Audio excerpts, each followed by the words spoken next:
ಮಗ ಮಗ ಮಗ ಏನ್ ಹೇಳೋದು ಮಗ ಇವತ್ತು ಟೀಮ್ ಇಂಡಿಯಾ ಪರ್ಫಾರ್ಮೆನ್ಸ್ ನೋಡಿ ಲಿಟ್ರಲಿ ನಾನದು ಸಿಕ್ಕಾಪಟ್ಟೆ ಡಿಸಪಾಯಿಂಟ್ ಆಗೋದೆ. ನಿಜವಾಗ್ಲೂ ನಂಗೆ ನಂಬಕ್ಕೆ ಆಗ್ತಿಲ್ಲ ಟೀಮ್ ಇಂಡಿಯಾ ಈ ತರ ಆಡ್ತಾ ಇದೆಯಾ ಅಂತ. 97 ಫಾರ್ ನೋ ಲಾಸ್ ಇರುತ್ತೆ ಟೀಮ್ ಇಂಡಿಯಾ. 208ಕ್ಕೆ all out with in around 111 ರನ್ನು ಆಲ್ ಔಟ್. ಲಿಟ್ರಲಿ ನನಗಂತೂ ನಂಬಕ್ಕಾಗಿಲ್ಲ. ವೆರಿ ಡಿಸಪಾಯಿಂಟಿಂಗ್ ಪರ್ಫಾರ್ಮೆನ್ಸು ಟೀಮ್ ಇಂಡಿಯಾದಿಂದ. ರೋಹಿತ್ ಶರ್ಮಾ ಪಾಪ ಅಲ್ಲಿ ಟಾಪಲ್ಲಿ ಹಾಕೊಂಡು ಗುಮ್ತಾರೆ, ಬಂದ್ಬಿಟ್ಟು ಸ್ವಲ್ಪ ಹಾಕೊಂಡು ವಾಂಚ್ರ ಮಧ್ಯದಲ್ಲಿರೋಂಥವ್ರು ಸ್ವಲ್ಪ ನಿಂತ್ಕೊಂಡು ಆಡ್ರಲ್ಲ ಅಂತ. ರೋಹಿತ್ ಶರ್ಮಾ ಅವ್ರ ಜವಾಬ್ದಾರಿನ ಮುಗಿಸ್ಬಿಟ್ಟು 2 ಮ್ಯಾಚಲ್ಲೂ ಹೋದ್ರು. ಯಾರು ಕೂಡ ನಿಂತ್ಕೊಂತ ಇಲ್ಲ ಅಲ್ಲಿ. ಲಿಟ್ರಲಿ ಸಿಕ್ಕಾಪಟ್ಟೆ ಡಿಸಪಾಯಿಂಟ್ ಆಯ್ತು ಅಲ್ಲಿ. ಇವತ್ತಂತೂ ಒಂಥರ ವರ್ಸ್ಟ್ ಪರ್ಫಾರ್ಮೆನ್ಸ್ ಅಂತ ಹೇಳ್ಬೇಕು ಟೀಮ್ ಇಂಡಿಯಾ ಬ್ಯಾಟ್ರಸ್ಗಳಿಂದ. ನಮ್ಮಿಂದ ವರ್ಸ್ಟ್ ಪರ್ಫಾರ್ಮೆನ್ಸಾ ಅಥವಾ ಅವ್ರ ಬೌಲಿಂಗ್ ಸೈಡಿಂದ ಮಸ್ಟ್ ಪರ್ಫಾರ್ಮೆನ್ಸಾ ಒಂದು ಹೇಳೋಕ್ಕಾಗ್ತಿಲ್ಲ. ಯಾಕಂದರೆ ಸ್ಪಿನ್ನಿಗೆ ಅಷ್ಟೊಂದು ಸಿಕ್ಕಾಪಟ್ಟೆ ಅಸಿಸ್ಟ್ ಇದ್ದು ಸೆಕೆಂಡ್ ಇನ್ನಿಂಗ್ಸಲ್ಲಿ ಬ್ಯಾಟಿಂಗ್ ಆಡೋಕ್ಕೆ ಸಿಕ್ಕಾಪಟ್ಟೆ ನಿಜವಾಗ್ಲೂ ಫಸ್ಟ್ ಇನ್ನಿಂಗ್ಸ್ಗಿಂತ ಸಿಕ್ಕಾಪಟ್ಟೆ ಕಷ್ಟ ಇತ್ತು. ಬಾಲ್ ತಿರುಗೋದು ಎಗರೋದು ಇನ್ಫ್ಯಾಕ್ಟ್ ಬೌನ್ಸ್ನೇ ಕೂಡ ಜಡ್ಜ್ ಮಾಡೋಕ್ಕಾಗ್ತಿರಲಿಲ್ಲ. ಆ ಥರ ಎಲ್ ಬಿ ಡಬ್ಲ್ಯೂ ಎಲ್ಲ ಕಚ್ಕೊಂತ ಇದ್ದಾರೆ, ವಿಕೆಟಿಂದ ಕಚ್ಕೊಂತ ಇದ್ದಾರೆ. ಇನ್ಫ್ಯಾಕ್ಟ್ ಚಾನ್ಸಸ್ ಕೂಡ ಸಿಕ್ಕಿತ್ತು. ವಿರಾಟ್ ಕೊಹ್ಲಿ ಒಂದು ಚಾನ್ಸ್ ಕೂಡ ಸಿಕ್ಕಿತ್ತು. ಆ ಕಾಂಟ್ರವರ್ಷಿಯಲ್ ಡಿಸಿಷನ್ ಆಗಾದ್ಮೇಲೆ ಮತ್ತೆ ಇನ್ನೂ ಒಂದ್ಸಲ ಕಚ್ಕೊಂಡ್ರು. ವ್ಯಾಂಡಸ್ಸೆ ನಿಜವಾಗ್ಲೂ ಇವತ್ತು ರೂಲ್ ಮಾಡಿಬಿಟ್ರು. 6 ವಿಕೆಟ್ನ ತೆಗೆದಿರೋದು ಟಾಪ್ ಆರ್ಡರ್ ಕಂಪ್ಲೀಟ್ 6 ಜನನು ಕೂಡ ಇಳಿಸಿರೋದು ವ್ಯಾಂಡಸ್ಸೆ. So man of the match ಅವರನ್ನೇ. ಇನ್ಯಾರಿಗೆ ಕೊಡೋಕ್ಕಾಗತ್ತೆ? 6 ವಿಕೆಟ್ನ ಲಿಟ್ರಲಿ ಇಂಡಿಯಾ ಮೇಲೆ ತೆಗಿತಾರೆ ಒಬ್ಬ ಬೌಲರ್, ಅದು ಹೊಸ ಬೌಲರ್ ಬಂದ್ಬಿಟ್ಟು ತೆಗಿತಾರೆ ಅಂತಂದರೆ ಲಿಟ್ರಲಿ ಇದಂತೂ ನಂಬಕ್ಕೆ ಆಗ್ತಾ ಇಲ್ಲ. ಆ ಥರ ಡಿಸಪಾಯಿಂಟಿಂಗ್ ಪರ್ಫಾರ್ಮೆನ್ಸ್ನ ಕೊಟ್ಟಿರೋದು. ಗೌತಮ್ ಗಂಭೀರ್ ಅವರ ಒಂದು ಕೋಚಿಂಗಲ್ಲಿ ಮೊದಲನೇ ಮ್ಯಾಚು ಟೀಮ್ ಇಂಡಿಯಾ ಸೋಲೋ ಥರ ಆಗಿರೋದು. ಏನೋ ಗೊತ್ತಿಲ್ಲ ಗುರು. ವಿರಾಟ್ ಕೊಹ್ಲಿ ಹೋಗ್ಬಿಟ್ಟು ಗಂಭೀರ್ ಅಣ್ಣನ ಪಕ್ಕ ಕೂತ್ಕೊಂತ ಇದ್ದಾರೆ. ಅದ್ಯಾಕೋ ಶಕುನ ಸರಿ ಇಲ್ಲ ಅಂತ ಕಾಣಿಸುತ್ತೆ. ಹೋಗಿ ಅವ್ರ ಪಕ್ಕ ಕೂತ್ಕೊಂಡಾಗೆಲ್ಲ ಅವರು ನೆಟ್ಟಿಗೆ ಆಡೋದಿಲ್ಲ, ಟೀಮ್ ಇಂಡಿಯಾ ಕೂಡ ನೆಟ್ಟಿಗೆ ಆಡ್ತಾ ಇಲ್ಲ. ನೆಕ್ಸ್ಟ್ ಮ್ಯಾಚಿಂದ ಪೊಸಿಷನ್ ಚೇಂಜ್ ಮಾಡಬೇಕು ವಿರಾಟ್ ಕೊಹ್ಲಿ. ಈ ಟೈಮಲ್ಲಿ ಕಾಮಿಡಿ ಬೇಕಾಗಿರು ಅಂತ ಹೇಳ್ತೀರಾ? ಸೊ ಲಿಟ್ರಲಿ ಇವರು ನಿಜವಾಗ್ಲೂ ಡಿಸಪಾಯಿಂಟಿಂಗ್ ಪರ್ಫಾರ್ಮೆನ್ಸ್. ಟಾಸ್ ಕೇಳ್ತಾರೆ ಶ್ರೀಲಂಕಾ, ಗೊತ್ತಿತ್ತು ಬ್ಯಾಟಿಂಗ್ ಆಯ್ಕೆ ಮಾಡ್ಕೊತಾರೆ ಅಂತ. ಬ್ಯಾಟಿಂಗ್ನೇ ಆಯ್ಕೆ ಮಾಡಿಕೊಂಡ್ರು. ಮೊದಲನೇ ಬಾಲ್ನೇ ಎಗ್ರಿಸ್ತಾ ಇದ್ದಂಗೆ ನಿಶಾಂಕ್ ಅವರ ವಿಕೆಟ್ನ ಸಿರಾಜ್ ಬೈ ಏನು ಗುರು ಇದು ಹಿಂಗೆ ಈ ರೇಂಜಿಗೆ ಪಂಪ್ಡಪ್ ಆಗಿ ಬಂದ್ಬಿಟ್ಟಿದೆ ನಮ್ಮ ಟೀಮ್ ಇಂಡಿಯಾ. ಏನು ಮೊದಲನೇ ಬಾಲಲ್ಲೇ ವಿಕೆಟ್ ಅವನ ಅಜ್ಜಿ ಸೈಕ್ ಮಸ್ತ್ ಗುರು ಅಂತ ಅನ್ಕೊಂಡು ಕೂತ್ಕೊಂತ ಇದ್ದಂಗೆನೆ ಫರ್ನಾಂಡೋ ಅಂಡ್ ಕುಶಾಲ್ ಮೆಂಡೆಸ್ ಇಂದ ಒಂದು ಚಿಕ್ಕ ಪಾರ್ಟ್ನರ್ಶಿಪ್, ಚಿಕ್ಕದೇನಲ್ಲ ದೊಡ್ಡದೇ ಪಾರ್ಟ್ನರ್ಶಿಪ್. ಈ ಒಂದು ಸ್ಕೋರಲ್ಲಿ ಅದೊಂದು ದೊಡ್ಡ ಪಾರ್ಟ್ನರ್ಶಿಪ್. ಅವ್ರು 30+ ಇವ್ರು 40+ ಹೊಡಿತಾ ಇದ್ದಂಗೆ ಒಂದು ಪಾರ್ಟ್ನರ್ಶಿಪ್ ಬಿಲ್ಡ್ ಆಯಿತು. ಸೊ ಅದಾದ್ಮೇಲೆ ಯಾರು ಅಂತ ಮಿಡ್ಲಲ್ಲಿ ನಿಂತ್ಕೊಂಡು ಆಡಲಿಲ್ಲ. ಲೇಟ್ ರೌಂಡ್ ಬಂದಿದ್ದು ಕೆಳಗಡೆ ಬಾಟಮಲ್ಲಿ ಬಂದಂಥ ಕಾಂಟ್ರಿಬ್ಯೂಷನ್. ಒಟ್ಟಿನಲ್ಲಿ Sri Lankan team 240 run last match 230 run ಸ್ವಲ್ಪ ಇನ್ಕ್ರೀಸ್ ಮಾಡೋಣ ಅಂತ 240 ರನ್ನ ಟಾರ್ಗೆಟ್ನ ಕೊಡ್ತಾ ಇದ್ದಂಗೆನೇ ಟೀಮ್ ಇಂಡಿಯಾ 230ನ ಲಾಸ್ಟ್ ಮ್ಯಾಚು ಹಂಗೆ ತಿಳ್ಕೊಂಡು ಹೆಂಗೋ ಮಾಡ್ಕೊಂಬಂದು ಟೈಮ್ ಮಾಡಿಸ್ಬಿಟ್ಟು ಏನೋ ಒಂದು ಮಾಡಿತ್ತು. ಬಟ್ ಈ ಮ್ಯಾಚ್ ಅಂತೂ ಲಿಟ್ರಲಿ ಆ ಥರನೂ ಕೂಡ ಬರೋದಕ್ಕಾಗಿಲ್ಲ. ಈ ಒಂದು ಯೂಜ್ ಮಾರ್ಜಿನ್ ಅಂತ ಹೇಳ್ಬೇಕು. 30+ ಮಾರ್ಜಿನ್ ಅಂತಂದರೆ ಯೂಜ್ ಮಾರ್ಜಿನ್ ವಿಕ್ಟ್ರಿನೇ ಆಗಿರೋದು. ಅಸಲಂಕಾಯಿಂದ ಏನಷ್ಟೊಂದು ಕಾಂಟ್ರಿಬ್ಯೂಷನ್ ಬರಲಿಲ್ಲ. ಸಮರ ವಿಕ್ರಮದಿಂದ ಕೂಡ ಏನಂತ ಕಾಂಟ್ರಿಬ್ಯೂಷನ್ ಬರಲಿಲ್ಲ. ವೆಲಾಲಿಗೆ ಲಾಸ್ಟ್ ಮ್ಯಾಚು ಕೂಡ ನಿಂತ್ಕೊಂಡು ಆಡಿದ್ರು, 60+ ಹೊಡೆದ್ರು. ಈ ಮ್ಯಾಚು 39 ರನ್ನು. ಜೊತೆಗೆ ಕಮಿಂದು ಮೆಂಡೆಸ್ ಬಾಟಮಲ್ಲಿ ಬಂದ್ಬಿಟ್ಟು ಇವರಿಬ್ಬರು ಪಾರ್ಟ್ನರ್ಶಿಪ್ನ ಬಿಲ್ಡ್ ಮಾಡಿಬಿಟ್ಟು 240 ರನ್ನ ಕೊಡ್ತಾ ಇದೆ. ಆ್ಯಕ್ಚುಲಿ ಇಂಡಿಯಾ ಬೌಲಿಂಗನ್ನ ಸಖತ್ತಾಗಿ ಮಾಡಿದ್ರೆ. ಸ್ಪಿನ್ನರ್ಸ್ 3 ಜನ ಸ್ಪಿನ್ನರ್ಸ್ ಕೂಡ ಮಸ್ತಾಗಿ ಮಾಡಿದರೆ. ವಾಷಿಂಗ್ಟನ್ ಸುಂದರ್ ಆಗಿರ್ಬೋದು, ಕುಲ್ದೀಪ್ ಯಾದವ್ ಆಗಿರ್ಬೋದು, ಅಕ್ಷರ್ ಪಟೇಲ್ ಆಗಿರ್ಬೋದು, ಎಕನಾಮಿಕಲ್ ಸ್ಪೆಲ್ನ 3 ಜನನು ಕೂಡ ಮಾಡಿದ್ದಾರೆ. ಇವತ್ತು ಹರ್ಷದೀಪ್ ಸಿಂಗ್ ಸ್ವಲ್ಪ ಕಾಸ್ಟ್ಲಿ, ಅದು ಇರೋದ್ರಲ್ಲೇ ಹರ್ಷದೀಪ್ ಸಿಂಗ್ ಸ್ವಲ್ಪ ಕಾಸ್ಟ್ಲಿ 58 ರನ್ನೇನೋ ಹೊಡೆಸ್ಕೊಂಡಿದ್ದಾರೆ. ಸಿರಾಜ್ ಬೈನು ಹಂಗೆ ನೋಡೋಕೆ ಒಂದು ಸ್ವಲ್ಪ ಪರವಾಗಿಲ್ಲ ಅಂತ ಹೇಳಬೇಕು ಬೌಲಿಂಗಲ್ಲಿ. ಅದೇ ಬ್ಯಾಟಿಂಗ್ ಒಂಥರ ಫ್ಲಾಪ್ ಶೋ ಆಗಿದೆ ಅಂತ ಹೇಳಬೇಕು. ಫಸ್ಟ್ ಮ್ಯಾಚಲ್ಲೂ ಫ್ಲಾಪ್ ಶೋ, ಸೆಕೆಂಡ್ ಮ್ಯಾಚಲ್ಲೂ ಫ್ಲಾಪ್ ಶೋ. ಫಸ್ಟ್ ಮ್ಯಾಚಲ್ಲಿ ಏನಾಯಿತು, ಸೆಕೆಂಡ್ ಮ್ಯಾಚಲ್ಲೂ ಕೂಡ ಒಂಥರ ಅದೇ ಥರ ಆಗಿದೆ ಅಂತ ಹೇಳಬೇಕು. ರೋಹಿತ್ ಶರ್ಮಾ ಬಂದ್ಬಿಟ್ಟು ಇನಿಷಿಯಲಿ ಪವರ್ ಪ್ಲೇ ಹಾಕೊಂಡು ಸರಿಯಾಗಿ ಗುಮ್ತಾರೆ. 29 ಬಾಲ್ಗೆ 50 ಹೊಡೆದಿದ್ದು ರೋಹಿತ್ ಶರ್ಮಾ ಇವತ್ತು. ಲಿಟ್ರಲಿ T20 ಆಡ್ದಂಗೆ ಆಡಿದ್ರು. ಪವರ್ ಪ್ಲೇಲಿ ಹೆಂಗೆ ಅಟ್ಯಾಕ್ ಮಾಡಬೇಕು ಅನ್ನೋದು ತೋರಿಸ್ಕೊಂಡು ಕೊಟ್ಟರು. ರೋಹಿತ್ ಶರ್ಮಾ ಈ ಥರ ಅಟ್ಯಾಕ್ ಮಾಡೋನು ಕೂಡ, ಈ ಥರ ನಾಯಿ ಹೊಡೆದ್ರೂ ಕೂಡ ಪವರ್ ಪ್ಲೇ ಅಟ್ಯಾಕ್ ಮಾಡಿದ್ರು ಕೂಡ ಮ್ಯಾಚ್ನ ಸೋಲ್ತಾ ಇದ್ದೀವಿ ಅಂತಂದರೆ ಅವ್ರನ್ನ 50 ಹೊಡೆದ್ಬಿಟ್ಟು ಹೌದು ಇವತ್ತು ರೋಹಿತ್ ಶರ್ಮಾ ಒಂಥರ ಸಿಲಿಯಾಗಿನ ವಿಕೆಟ್ನ ಥ್ರೋ ಮಾಡಿದ್ರು ಅಂತ ಹೇಳಬೇಕು. ಆ ಶಾಟ್ನ ಹೊಡಿಬಾರ್ದಾಗಿತ್ತು. ಕರೆಕ್ಟಾಗಿ ಡೀಸೆಂಟಾಗಿ ಆಡಿತ್ತು ಅಂತಂದರೆ ರೋಹಿತ್ ಶರ್ಮಾ ಬಿಡಿ. ಜಾಸ್ತಿ ಇವಾಗ ರೋಹಿತ್ ಶರ್ಮಾಗೆ ಏನಕ್ಕೆ ನಾವು ಜಾಸ್ತಿ ಕ್ರಿಟಿಸೈಸ್ ಮಾಡೋದು? ರೋಹಿತ್ ಶರ್ಮಾ ಪಾಪ ರನ್ಸಾರೋ ಹೊಡೆದಿದ್ದಾರೆ ಅಲ್ಲಿ. ಇವ್ರೇನು ರನ್ಸು ಹೊಡೆದಿಲ್ಲ ಅಲ್ಲಿ, ಎಲ್ಲ ಹಂಗೆ ಕಚ್ಕೊಂಡಿದ್ದಾರೆ ವಿಕೆಟಿಂದ. LBW ಆಗಿದ್ರು ಅವ್ರಿಗೋಗಿ ಇವರು ಫಸ್ಟ್ ರೋಹಿತ್ ಶರ್ಮಾಗೆ ಏನಲ್ಲಿ ಹೌದು ಅಲ್ಲಿ 4 ಹೋಗಿತ್ತು ಅಂತಂದರೆ ಎಲ್ಲರೂ ಖುಷಿ ಪಡ್ತಾ ಇದ್ರದು. ಕ್ಯಾಚ್ ಹೋಯ್ತು, ಏನೋ ಮಾಡೋಕ್ಕಾಗಲ್ಲ. ನಿಶಾಂಕ್ ಆಯ್ತಾ ಸಖತ್ ಕ್ಯಾಚ್ ಅದು ರೋಹಿತ್ ಶರ್ಮಾ ಅವ್ರು ಕ್ಯಾಚ್ ಅದು. ಬಟ್ ನನಗೆ ಆ ಶಾಟ್ ಇಷ್ಟ ಆಗಲಿಲ್ಲ ಅಷ್ಟೇ. ರೋಹಿತ್ ಶರ್ಮಾ ಅವರು ಆ ಥರ ರಿಸ್ಕ್ನ ತೊಗೊಳ್ಬೇಕಾಗಿತ್ತು ಆ ಟೈಮಲ್ಲಿ. ಯಾಕಂದರೆ ಫಸ್ಟ್ ಮ್ಯಾಚ್ ನೋಡಿದ್ರು ಅವ್ರು ಔಟ್ ಆಗ್ತಿದ್ದಂಗೆ ತಕ ಅಂತ ಎಲ್ಲರೂ ಔಟ್ ಆಗಿದ್ದು. ಸೊ ಈ ಮ್ಯಾಚ್ನು ಅದೇ ಥರನೇ ಆಯ್ತು ಅಷ್ಟೇ. ಶುಭ್ಮನ್ ಗಿಲ್ನು ಕೂಡ ಅದೇ ಅವ್ರ ಪಾರ್ಟ್ನರ್ಶಿಪ್ 97 ರನ್ ಪಾರ್ಟ್ನರ್ಶಿಪ್ ಬಂದಿತ್ತು. ರೋಹಿತ್ ಶರ್ಮಾ ಅವ್ರ ವಿಕೆಟ್ ಹೋಗ್ತಿದ್ದಂಗೆ ಇವರು ಕೂಡ ಔಟ್ ಆಯಿತು. ಪಟಾನ ವಿಕೆಟ್ಗಳು ಬಿತ್ತೋಗಿರೋ.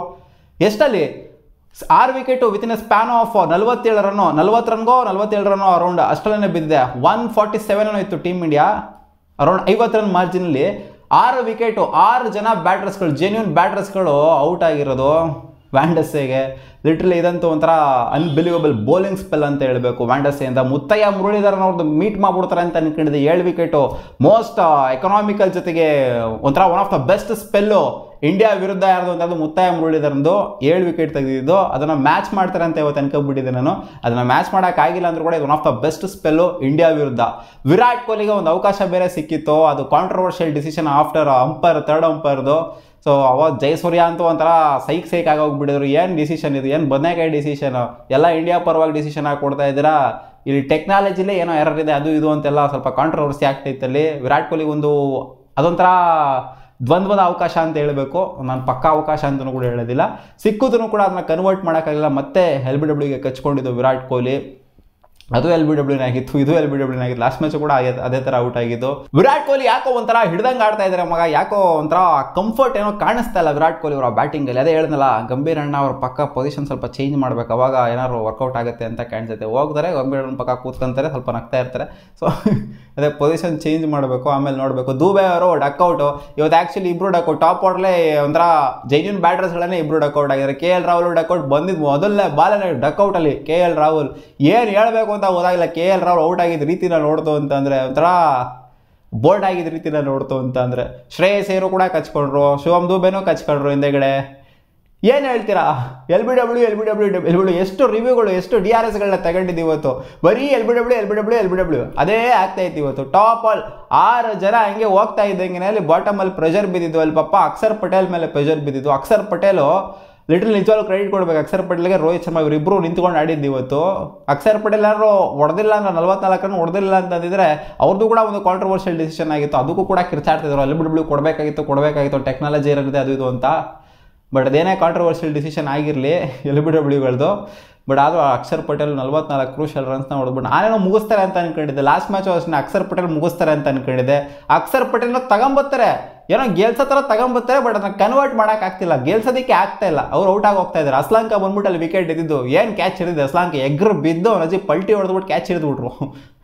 ಲಿಟ್ರಲಿ ಇವರು ಡಿಸಪಾಯಿಂಟಿಂಗ್. ನನಗೆ ಏನೋ ತಗ್ತಿದ್ದೀನಿ ಅಂತ ನಗಬೇಕು ಅಂತಲೇ ಅನ್ನಿಸ್ತಿದೆ ಈ ಪರ್ಫಾರ್ಮೆನ್ಸ್ನ ನೋಡ್ತು ಅಂದರೆ. ಟೀಮ್ ಇಂಡಿಯಾ ಈ ಥರ ಚಾಂಪಿಯನ್ಸ್ ಟ್ರೋಫಿ ಆಡೋಂಥ ಇಂಡಿಯನ್ ಟೀಮ್ ಆಗಿರೋ ಇದು ಅಂತ ಅನ್ನಿಸ್ತಾ ಇದೆ ಸೀರಿಯಸ್ಲಿ. ಹೌದು, ಅಸಿಸ್ಟ್ ಇತ್ತು ಸಿಕ್ಕಾಪಟ್ಟೆ, ಫುಲ್ಲು ಪಿಚ್ಚೆಲ್ಲ ವೇರಂಟೇರ್ ಆಗಿತ್ತು, ಸಿಕ್ಕಾಪಟ್ಟೆ ಬಾಲ್ ಎಲ್ಲೋ ಬಿದ್ದು ಎಲ್ಲೋ ಇರುತ್ತೆ. ಸಿರಾಜ್ ಬೈಗೆ ಬಂದಿದ್ದು ಬಾಲ್ ಪಾಪ ಆ ಟಾಪ್ ಆರ್ಡರ್ ಬ್ಯಾಟರ್ ಆಗಿದ್ದಾನೆ ಹಂಗೆ ದಬಾಕೊಂಡ್ಬಿಟ್ರು ಹಂಗೇನೆ. ಅದಕ್ಕೆ LBW ಆ ಥರ ಬಾಲ್ಗಳಿಗೆ LBW ಆದರೆ ಒಂದು ಅರ್ಥ ಇದೆ ಮಗ.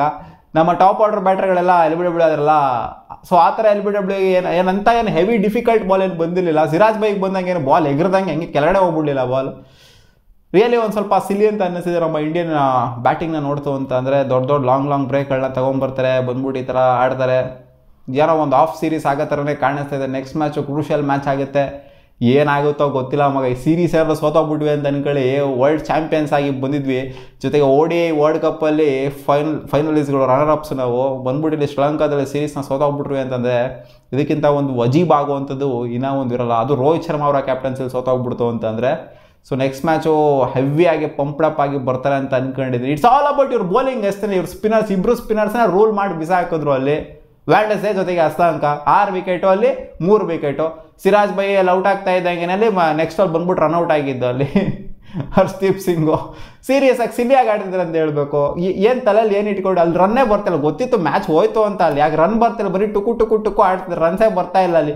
ಬರೀ ಟುಕು ಆಡಿದ್ರೆ ಏನು ಬರುತ್ತೆ ಅಲ್ಲಿ. ಸಿರಾಜ್ ಬೈನು ಟುಕು ಆಡ್ತಿದ್ರೆ, ಈ ಕಡೆ ಕುಲ್ದೀಪ್ ಯಾದವ್ ಟುಕು ಆಡಿದ್ರು, ರನ್ಸೇ ಬರ್ತಾ ಇಲ್ಲ. ರನ್ ನೋಡಿ ಇಂಟೆಂಟೇ ಕಾಣಿಸ್ತಾ ಇಲ್ಲ. ಮ್ಯಾಚ್ ಅವಾಗಲೇ ಹೋಯ್ತು ಅಂತ ಓದಾಯ್ತು, ಬಟ್ ಅಫಿಷಿಯಲಿ ಕನ್ಫರ್ಮ್ ಆಗಬೇಕಾಗಿತ್ತು, ಅದಾಯಿತು ಅಷ್ಟೇ. ಇವರಿಂದ ಎಕ್ಸ್ಪೆಕ್ಟ್ ಮಾಡೋಕ್ಕಾಗಲ್ಲ ನಾವು. ಆ್ಯಕ್ಚುಲಿ ಅಲ್ಲಿ ಟಾಪ್ ಆರ್ಡರ್ 6 ಜನ ಏನು ಔಟ್ರು ಟಕ ಅಂತ 97ರಿಂದ 147ಕ್ಕೆ 6 ವಿಕೆಟ್ ಬಿತ್ತಲ್ಲ, ಅಲ್ಲೇ ಮ್ಯಾಚ್ ಹೋಯ್ತು ನಮ್ಮದು. ಅಕ್ಷರ್ ಪಟೇಲ್ ಒಂದು ಸ್ವಲ್ಪ ಕಾನ್ಫಿಡೆನ್ಸ್ ಕೊಟ್ಟರು ಅಷ್ಟೇ ನಿಮಗೆ, ಇಲ್ಲ ಸ್ವಲ್ಪ ಮ್ಯಾಚ್ ಇದೆ ಅಂತ.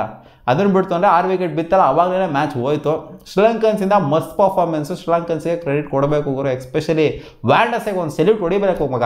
ಯಾಕಂದರೆ ಆ ಥರ ಇವತ್ತು ಸ್ಪೆಲ್ನ ಕಂಪ್ಲೀಟ್ ಮಾಡಿರೋದವರು.